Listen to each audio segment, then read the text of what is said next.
x and y is related to u by these two equations. And xy is related to v by these two equations. And I want to introduce my new pair of variables in this way because I can easily translate these new variables into the boundary defining functions so that I can know easily what the ranges are for the new pair of variables. Are you with me? So you can introduce a new pair of variables as arbitrarily as you want. You can introduce as crazily as you want. But I have to make sure, going back to the problem, it is useful somehow. All right?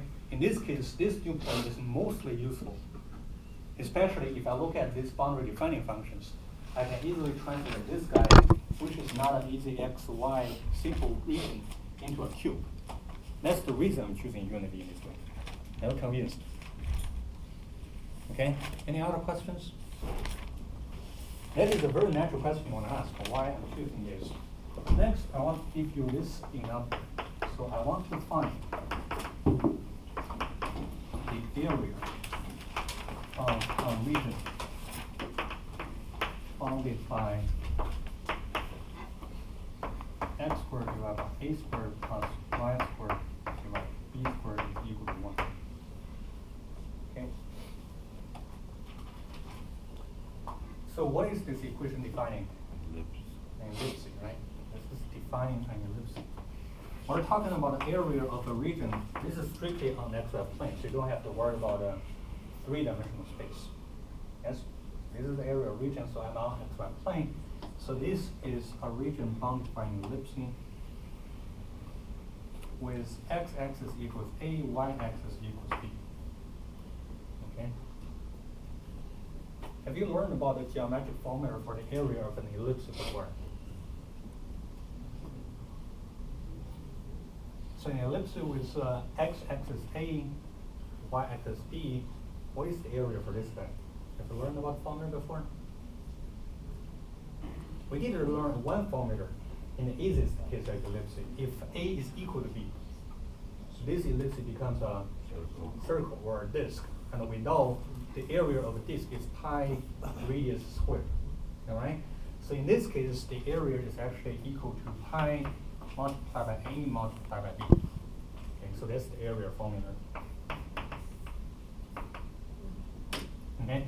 In a special case, if a is equal to b equals to radius, you're getting a pi radius squared. You know what I mean? So this is the general formula for an ellipse.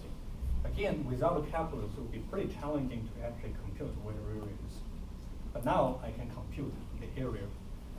So regardless of what this region is, the formula says in order to compute a region, the area of a region, I want to take the double integral of this region multiplied by, the integrating function is just 1.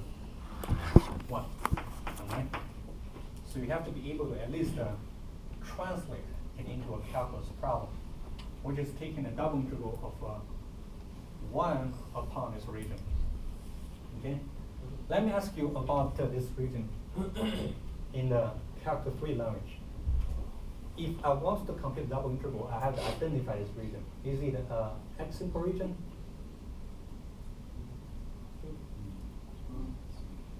If it is x simple region, it has to be two numbers for y, a function to the left and a function to the right. We can do that. All right? It is x simple region because y is changing from minus b to b. All right? And I can indeed solve this equation to get the left defining function and the right defining function. All right? We can actually do that. So if this is the equation, I can solve for x. So x is equal to plus or minus a multiplied by 1 minus y squared divided by b squared. Okay? You can solve this equation. Minus both sides by this guy, and then taking the square root and multiply by a. That's what we have. And taking the square root, we have a plus or minus. So the left defining function is minus a square root of 1 minus y squared divided by b squared. The right defining function is plus a multiplied by 1 minus y squared divided by b squared. So x equals plus or minus all the defining functions. So it is indeed an x simple region. Okay. You want to ask me whether we're going to review or not? This is actually the review section. Right? This is actually the review section. I ask you if this is y simple region or not? Yeah. It is also a y simple region. X is bounded between minus a and a. Y is bounded between the lower curve and the upper curve. You can also solve for the equation for both of these two curves, right? It is an x simple region, so I can write this as minus b to b, then minus a squared of 1 minus y squared divided by b squared to a squared of 1 minus y squared divided by b squared. Then intermediate function is still 1. I want to have dx inside and dy in the outside. So I can write this because this is an x simple region. Okay, I can write this because it's an x simple region. But in order to evaluate the forward, you have to find the antiderivative for this square root, which is pretty challenging actually. Right? You can eliminate the interior integration. You can eliminate x. You get a 2a multiplied by square root of 1 minus y squared divided by a squared as the function you have to find the antiderivative. All right? So basically you have to evaluate from minus b to b, so 2a squared of 1 minus y squared divided by b squared dy, which is pretty hard to find the antiderivative. Okay? So I can eliminate x and get y right here, but it's going to be challenging. Okay? The point is, I do translate or identify this intravision region into an x simple region, but it's pretty hard to go forward in the evaluation part. But I can choose to use different ways, especially now we have x simple, y simple, polar, and r simple region, and very last tool we have is to change variables, right? So we have a lot of tools to evaluate double and triple integral. So I want to ask you, is this a polar rectangle? No. Is it a polar rectangle? No. If it is a polar rectangle, angle has to be bounded between 0 and 2 pi, and the radius has to be bounded between 0 and a number. Right? But this is not the case. Because if you look at the distance on the boundary with the origin, this distance is changing between A and B. All right? And actually the way of changing is not that clear. Here, if A is larger than B, here is where you achieve the largest distance. If you move to this point, the distance is decreasing, but how it is decreasing is pretty hard to see directly. All right? It is not a polar rectangle. You can identify it as a R simple region. R simple region means if I draw a ray with radius with angle theta, I should be able to find the distance depending on this angle theta. All right? Clearly, if I vary this angle from 0 to 2 pi, this distance is varying depending on the angle. Am I right? If theta is equal to 0, I have distance equals A. If theta is equal to pi half, I get a B as the distance. But between theta equals 0 and theta equals pi half, how this distance is depending on theta is not easy to derive. All right? So we agreed upon also, this is not a polar rectangle. It is an R simple region, but in order to describe it in formula, it's pretty hard too.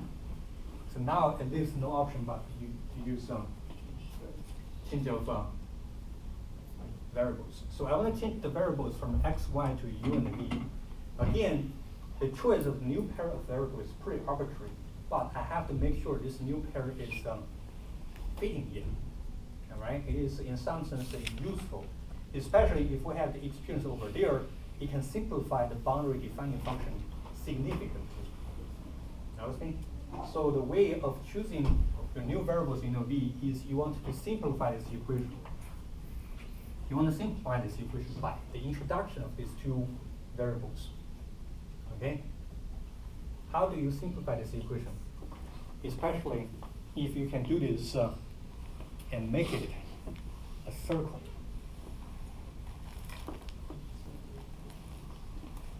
How I can make this a circle by introducing a new pair of variables? U squared plus V squared is indeed equal to 1, then this defines a circle. All right? So if I compare this equation and that equation, the relation between uv and xy is then pretty clear. All right? So I want to have x divided by a to be equal to u, and y divided by ab is equal to b. Then by introducing these two new variables, this whole thing will be replaced by u, this whole thing is going to be replaced by v. I get a u squared divided plus v squared is equal to 1. And these are the relation to link from the old pair to the new pair. Okay? I want you to be convinced why, among all the possible choices for new pair of variables, I choose to represent the x divided by a as u and y divided by b as b. Okay? So in this way, the equation is defined by u squared plus v squared is equal to 1. So this domain, instead of an ellipse, is going to be changed into a disk. All right? So it's going to be changed into a disk S. Intervening function is still equal to 1. Right? It has nothing to do with xy, so it's still xy. And I need a partial xy over partial uv as Jacobian factor here. Okay? So I need to find the Jacobian factor of partial xy over partial uv. Again, these two equations, x is represented, u is represented in terms of x, so you have to solve for x. All right? But the solution is pretty clear. X is equal to au, y is equal to bv. And then partial xy over partial uv. If you're super smooth about the formula of 2x2 matrix, you can immediately compute all the entries here. If you're not, you still write down partial x, partial u, partial x, partial v, partial y, partial u, partial y, partial v. If you are very smooth, especially this equation is pretty easy. Right? It's going to be just partial x, partial u, partial x, partial v, partial y, partial u, and partial y, partial v. So it's going to be AB. So if we assume a and b are both positive, then this missing factor here is just ab, and it has nothing to do with the integral here. So I can actually pull out this factor outside of the double integral. All right? So this is basically ab taking the double integral of S1 dA, where S here is bounded by u squared plus v squared is equal to 1. Okay? U squared plus v squared is equal to 1. So if I have this as the boundary defining function, this region becomes a disk. So I can identify this as a polar rectangle right now. All right? Now I can do that. So this guy is equal to AB from 0 to 2 pi, from 0 to 1. And in order to write it in polar coordinates, I have one extra factor r here. So dr d theta. So dr integrating with respect to 0 and 1, you're going to have, and then multiply by 2 pi, you're going to get a pi. So pi AB. It's going to be in here. So imagine this problem. If you want to do it in x simple region or y simple region, it's going to be super challenging in terms of finding the antiderivative. If you want to do r simple region, it's going to be pretty hard too. But after change of variables, it becomes so clear and so easy. Okay? After I change the variables from xy to uv, this is just a very simple polar integration. Okay? Questions? Yeah? I'm still confused. How did you get AB up in the front? Okay, so this guy, if I plug in this Jacobian factor, I'm getting S1 multiplied by AB dA. All right? Okay. That's what we have. AB has nothing to do with the variables. The variables is u and v. So these are just constant. As long as you have a constant in the integral, you can always pull it out. Okay? Any other questions? Okay, so I want to practice one more question before we review some of the integrals. So here's the thing. I want to compute the double integral xy dA, where r is bounded by xy is equal to 1, xy is equal to 3, y is equal to x, and y is equal to 2x. Okay, four equations. Okay, so in order to use change of variables, clearly I want to use change of variables right here. In order to use change of variables, you have to introduce proper new pair of variables. All right? You want to introduce an arbitrary pair of variables. You have to make sure the new variables u and v can be useful here. You can simplify this boundary defining function significantly. But before that, I have to convince you why this is not an easy question if you don't do a change of variables.